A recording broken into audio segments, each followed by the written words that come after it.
مسلمان ریاست کو یہ حق ہے کہ ریاست کہے کہ یہ گروہ جو ہے لوگوں کا یہ غیر مسلم ہے اور کافر ہے؟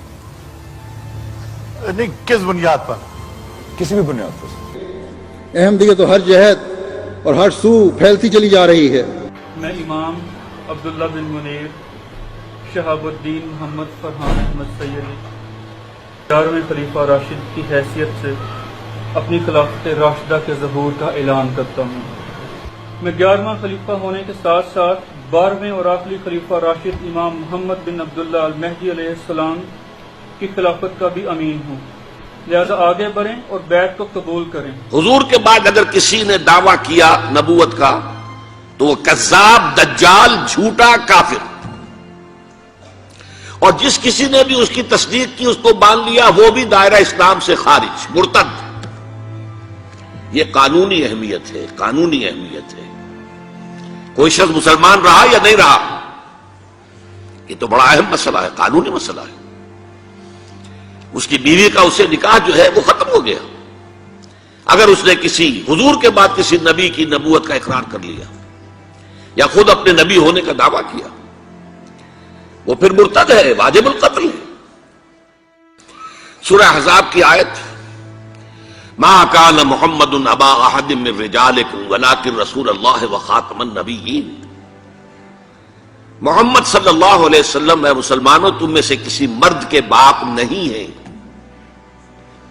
زید ابن حارثہ کو اگر حضور نے منہ بولا بیٹا بنا لیا تھا تو منہ بولا بیٹا کوئی حقیقت نہیں رکھتا، ورنہ آپ کسی مرد کے والد نہیں ہیں۔ آپ کو اللہ نے بیٹے دیے بھی ابتدا میں، وہ فوراً فوت ہو گئے۔ آپ کے عمر کے آخری دور میں بھی حضرت ابراہیم کی ولادت ہوئی، حضرت ماریہ قبطیہ کے بطن سے، وہ بھی فوت ہو گئے بچپن میں۔ تو ما کان محمد ابا احد من رجالکم ولکن رسول اللہ وخاتم النبیین، وہ تو اللہ کے رسول ہیں اور نبیوں کی مہر ہیں، مہر لگ گئی، اب یہاں سے کوئی اور شے نہیں نکل سکتی، یہ بند ہو گیا راستہ، یہاں سے اب کسی اور نبوت کے اجرا کا سوال پیدا نہیں ہوتا۔ دیکھیے ایک جامع ترمذی میں روایت ہے حضرت ثوبان سے رضی اللہ تعالی عنہ، حضور نے فرمایا انہ سیکون فی امتی 30 کذابون کلہم یزعم انہ نبی وانا خاتم النبیین لا نبی بعدی۔ آپ نے فرمایا میری امت میں 30 افراد ایسے اٹھیں گے جو دجال ہوں گے، کذاب ہوں گے، جھوٹے ہوں گے۔ ان میں سے ہر شخص جو ہے یہ گمان کرتا ہوگا اپنے بارے میں کہ وہ نبی ہے، حالانکہ میں خاتم النبیین ہوں، اور خاتم النبیین کے معنی کیا؟ لا نبی بعدی، اب میرے بعد کوئی نبی نہیں ہوگا۔ اس قانونی مفہوم کو بہت ہی عمدگی کے ساتھ یہاں واضح کر دیا گیا کہ اب چاہے دجال اٹھیں گے، حضور کے اپنے زمانے میں اٹھ گئے تھے، پھر اس دور میں تو بڑی تیزی کے ساتھ، بڑی رفتار جو ہے تیز ہو گئی ہے، زمانہ آخری آ رہا ہے، وہ 30 کی تعداد اب جو ہے پوری ہونی ہے۔ بہاءاللہ ایران میں اٹھا، غلام احمد قادیانی ہندوستان میں اٹھا، ابھی آپ کے ہاں ایک یوسف صاحب تھے، ان کو ویسے ہی ایک شخص نے گولی مار دی ہے سائیوال جیل میں، ورنہ وہ بھی کہتے تھے میں محمد ہوں صلی اللہ علیہ وسلم، معاذ اللہ ثم معاذ اللہ ثم معاذ اللہ۔ پچھلے دنوں خبر آئی تھی کہ ملتان میں کسی نے نبوت کا دعویٰ کر دیا ہے، وہ گرفتار کیا گیا، اس پر مقدمہ چل رہا ہے۔ تو یہاں حضور نے فرما دیا کہ 30 ہوں گے ایسے افراد میری امت میں سے کہ جو دعویٰ کریں گے وہ جھوٹے ہوں گے، کذابون، اور جو دعویٰ کریں گے نبوت کا، حالانکہ میں خاتم النبیین ہوں اور میرے بعد کوئی نبی نہیں۔ لا تقوم الساعۃ، حضور نے فرمایا قیامت قائم نہیں ہوگی حتی یخرج 30 دجالون، جب تک کہ 30 دجال ظاہر نہ ہو جائیں، کلہم یزعم انہ رسول اللہ، جن میں سے ہر شخص یہ کہے گا اور سمجھے گا کہ میں اللہ کا رسول ہوں۔ یہ 2 حدیثیں ہیں لا نبی بعدی کے مفہوم کے اندر، قانونی مفہوم جو ختم نبوت کا یہ مفہوم ہے کہ آپ کے بعد کوئی نبی نہیں۔ حضور فرماتے مثلی و مثل الانبیاء، میری اور سابقہ انبیاء کی مثال ایسے ہے کہ مثل قصر، ایک ایسا محل کسی ہے جس کی تعمیر بہت عمدہ کی گئی، بہت شاندار قصر تعمیر کیا گیا، لیکن ایک اینٹ کی جگہ چھوڑ دی گئی، ایک جگہ پر رکھنا چھوڑ دیا گیا، وہ کمی ایک تھی کہ جو اس کے اندر باقی تھی۔ تو اس محل اور قصر کا طواف کرتے تھے لوگ، ارد گرد گھومتے تھے اور بہت تعجب کرتے تھے، کتنی شاندار عمارت ہے، کتنی عظیم عمارت ہے، کیسا عالیشان محل تعمیر کیا گیا ہے، سوائے اس ایک اینٹ کی کمی کے جو انہیں عجیب محسوس ہوتی تھی کہ یہ ایک اینٹ کی کمی کیوں رکھ دی گئی۔ اب حضور فرماتے فَكُنْتُ أَنَا، وہ اینٹ میں ہوں، میں نے اس اینٹ کے رکھنے کو پورا کر دیا ہے، میرے ذریعے سے قصر رسالت کی تکمیل ہو گئی ہے اور میرے ذریعے سے مجھ پر رسالت کا اختتام ہو گیا۔ اب یہاں محل اور محل میں ایک کمی اور اس کمی کا آپ کے ذریعے سے پورا ہو جانا، یہ ہے تکمیل نبوت و رسالت کا معاملہ، کہ جو شخص بھی اب حضور کے بعد کوئی نبوت کا دعویٰ کرے گا یا کیا ہے، وہ دجال، کذاب، جھوٹا، کافر، مرتد، واجب القتل، یہ اس کا قانونی تقاضا ہے۔ میں جنرل قمر جاوید باجوہ اور عمران خان سے یہ کہہ رہا ہوں کہ فوراً میری بیعت کو قبول کریں اور باادب رہیں۔ دیر ہوئی یا گستاخی ہوئی تو اللہ کا قہر بھی تیار ہے جو کسی بھی وقت اللہ کے حکم سے ظاہر ہوگا۔ سر کمیونٹی سپریس بھی ہو رہی ہے، اس کے بارے میں بول رہے ہیں تو لوگ آپ پہ الزام لگاتے ہیں کہ آپ اس کمیونٹی سے اس لیے آپ بول رہے ہیں۔ اسے تعلق رکھتے سر میں احمدی بھی رہ چکا ہوں، میں نے کہا احمدیوں کو قتل مت کیجئے، آپ لگتا ہے احمدی ہیں۔ بدقسمتی سے صورت کیا ہوئی، عالم اسلام میں اس سے پہلے جب بھی کسی نے یہ کام کیا، جب تک مسلمانوں کی حکومتیں تھیں، انہیں قتل کر دیا گیا۔ آپ کو معلوم ہے کہ حضور کے فوراً بعد جو کھڑے ہو گئے تھے مسیلمہ کذاب اور بڑے بڑے مدعیان نبوت، ان کے خلاف جہاد کیا گیا، ان کو قتل کیا گیا، تہہ تیغ کیا گیا۔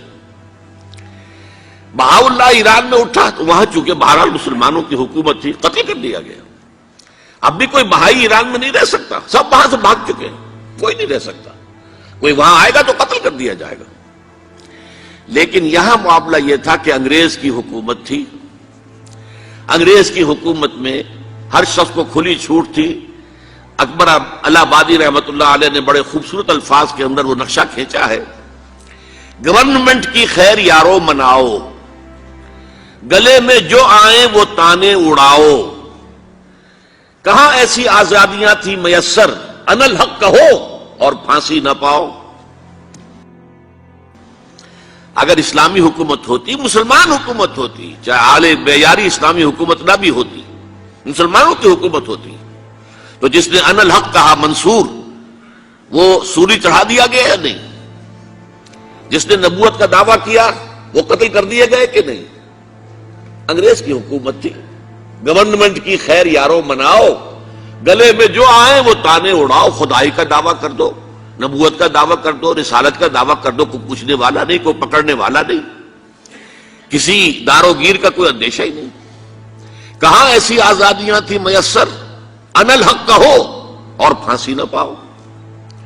اسی زمانے میں ایک واقعہ یہ ہوا تھا، غلام احمد قادیانی نے ایک دعوتی خط لکھا کابل کے حکمران، اب میں بھول رہا ہوں کہ وہ امیر دوست محمد خان تھے یا امیر عبد الرحمان خان تھے، ان دونوں میں سے کسی کے سامنے وہ خط پہنچا، جیسے کہ حضور نے خطوط بھیجے تھے قیصر کو، کسریٰ کو، تو اس کو بھی شوق چرایا کہ میں بھی تو اب نبی ہوں، نبوت کا دعویٰ کر چکا ہوں، تو مجھے پڑوس کا ملک جو ہے افغانستان، وہاں کے بادشاہ کو دعوت دینی چاہیے کہ وہ مجھ پر ایمان لائے۔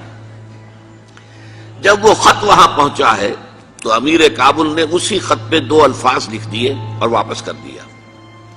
الفاظ کیا تھے؟ این جا بیا، یہاں آؤ ذرا اور یہاں آ کر تم دعویٰ کرو نبوت کا۔ یہ تم انگریز کی چھتری تلے بیٹھے ہوئے دعوے کر رہے ہو، انگریز کے سائے تلے جو ہے، اور انگریز جو ہے تمہیں سپورٹ کر رہا ہے، تم نے جہاد کو جو ہے ختم کر دیا، دین کے لیے حرام ہے اب دوستو قتال، حرمت ہے قتال۔ انگریز کو اور کیا چاہیے تھا؟ گلیڈسٹن نے، جبکہ وہ وزیر اعظم تھا برطانیہ کا، اس نے کہا تھا اپنی پارلیمنٹ میں قرآن کو لہرا کر، جب تک یہ کتاب دنیا میں موجود ہے امن قائم نہیں ہو سکتا۔ یہ تو جہاد اور قتال کی بات کرتی ہے۔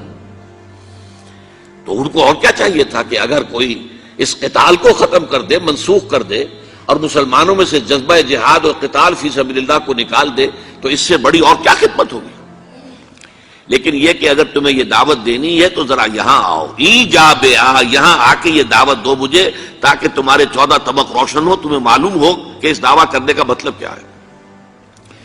لیکن ایک بات میں اب آپ سے عرض کر رہا ہوں، ہم پر اللہ کا بڑا کرم ہوا تھا، اس میں کوئی شک نہیں.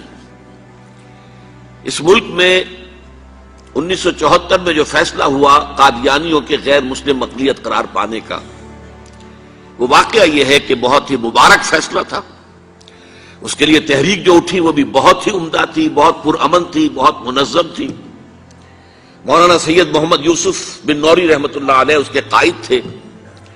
کوئی سیاسی لیڈر جو ہے اس میں نمایاں نہیں تھا، خالص دینی تحریک تھی. پھر اس وقت ہمارے ہاں حکمران ذوالفقار علی بھٹو، حالانکہ خالص سیکولر ذہن کا آدمی، اور قادیانیوں نے اسے سپورٹ کیا تھا 1970 کے الیکشن میں. قادیانی سمجھتے تھے وہ تو ہمارا اپنا آدمی ہے. لیکن اللہ تعالیٰ نے اس کے ہاتھوں لیکن بہترین طریقے سے، جس پر اعتراض کیا ہی نہیں جا سکتا، پارلیمنٹ کے ذریعے سے فیصلہ کرا. کوئی آرڈیننس نہیں تھا، کوئی حکم جو ہے، فرمان جو ہے وہ ایشو نہیں ہوا تھا، پارلیمنٹ کے ذریعے سے. اور پارلیمنٹ کی ایک کمیٹی بنائی گئی جس میں کہ موقع دیا گیا کہ قادیانیوں کے سربراہ بھی آ جائیں، لاہوریوں کے سربراہ بھی آ جائیں. یہ دونوں سیکٹ جو ہیں قادیانیت کے، پہلے قادیانی تھے اب وہ ربوائی ہیں، ربوے والے ہیں.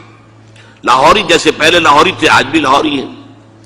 ان دونوں کے سرکردہ لوگوں نے آ کر وہاں پر اس کمیٹی کے سامنے پیش ہو کر بیانات دیے اور کہا، کھل کر کہا. ناصر احمد اس وقت جو ہے خلیفہ تھا ان کا، مرزا طاہر احمد کا غالباً بڑا بھائی مرزا ناصر احمد.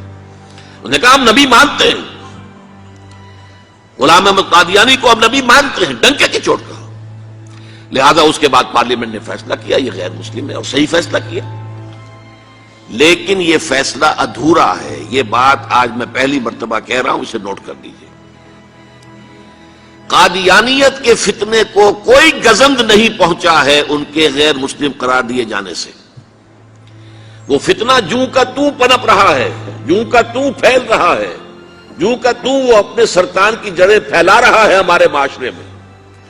اور ویسے یہ کہ عالمی سطح پر انہیں بڑی سرپرستی حاصل ہو گئی ہے. پوری دنیا جو ہے، مغربی دنیا، وہ ان کی سرپرستی کر رہی ہے. لیکن یہ کہ اندرون ملک بھی اس فتنے کا قلع قبا اگر ہو سکتا تھا تو صرف اس وقت جبکہ اس فیصلے کا جو قانونی اور منطقی تقاضا ہے وہ بھی پورا کیا جاتا، اور وہ یہ کہ مرتد کو قتل کی سزا دی جاتی ہے. اسلام میں مرتد کی سزا قتل ہے.